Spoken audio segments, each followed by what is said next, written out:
Hello, my name's Adrian Sia. I'm an occupational therapy student, and this is my self-reflection for the World Federation of OT Displaced Persons module.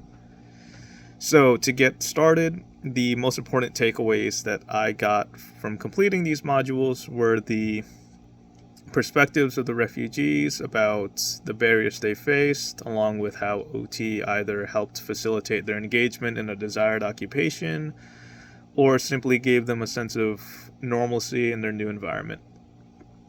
So, one of the more interesting experiences this course had to offer was a VR video where you see a day in the life of an occupational therapist in a refugee camp.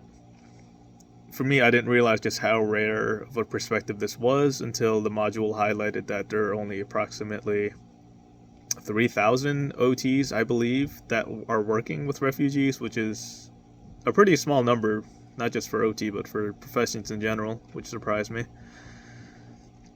And basically, in that Day of a Life video, he goes over how it's not so much about interventions or tools that we give to the clients in order to facilitate their engagement in occupation. It's about how we use ourselves and our personalities to make them feel more at home in their new environments. So the way he did this was he simply starts the day building rapport. He goes to say hello to each refugee, how they're doing.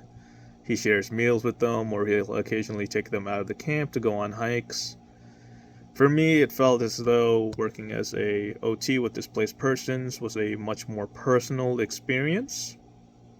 And another interesting aspect of the job that he highlights was one unique circumstance that refugees face that many of the typical clients in OT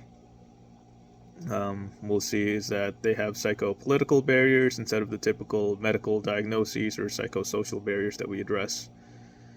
So for many of them, they're perfectly healthy but are unable to engage in meaningful occupations, either due to a lack of resources or local laws that just inhibit their movement to be able to go to the places that they want to be.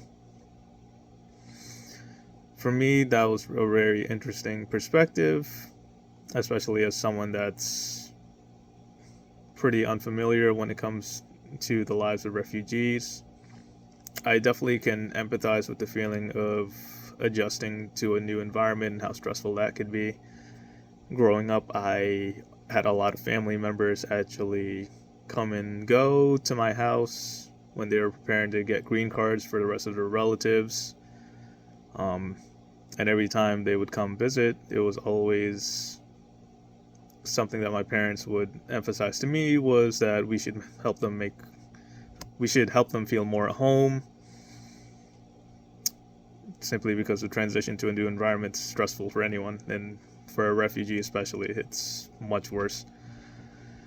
However, another thing that I liked during that video was that it showed some successful outcomes for the refugees. One of the more endearing stories that video showed was the experiences of a man named Nadan. Nadan was a very passionate artist. Well, I shouldn't say was, he's still alive, but Nadan is a very passionate artist. He did not want to sleep in the refugee camp simply because there wasn't enough space to accommodate all of his art supplies. So he would rather just sleep on a bench with his art supplies near him, which was very dangerous in a new environment, especially as a refugee where you have less protections than the average citizen. And basically the OT there helped advocate for him along with a social worker to get him a house. And by the end of the video, you see Nadan painting postcards and selling them to people. For me, I very much enjoyed the ending of that video because at the end, Nadan says something along the lines of when he sells a piece of art, he's very happy because a piece of himself gets to travel across the world. For me, that sounded like a very profound quote, especially for someone who's recently just been displaced from their home. I do like how OT, or the occupational therapist in that story, made it a point to keep working on his goals and to keep encouraging him not to give up. And then moving on, Do I feel like this course made me more knowledgeable about possibly participating as a professional assisting a displaced individual? I would say yes. It definitely showed me the breadth of different population and contexts you have to adjust to when working with displaced individuals. I remember there was one section of the course where it talks about how an OT and a social worker had to collaborate together in order to educate one client about the local laws for adoption, since this was pretty crazy. Their family members in the Congo, I believe, were killed, and their two children managed to escape with a Congolese community all the way into South Africa. And basically, the OT provided education and training in order to help him arrange the papers and reunite with his family. The module makes a point that there's many different laws that OTs have to educate refugees about, or help provide resources to adjust to, or help provide resources for refugees to adjust to their new environments.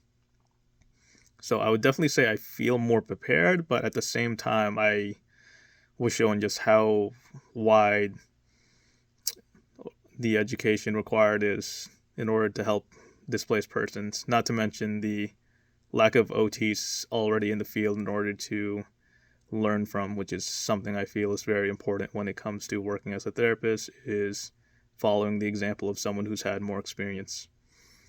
So overall, I found that these modules were very informative, and I enjoyed watching videos on the different perspectives of various refugees and the OTs helping them. Thanks for listening to my self-reflection, and I hope you have a good day.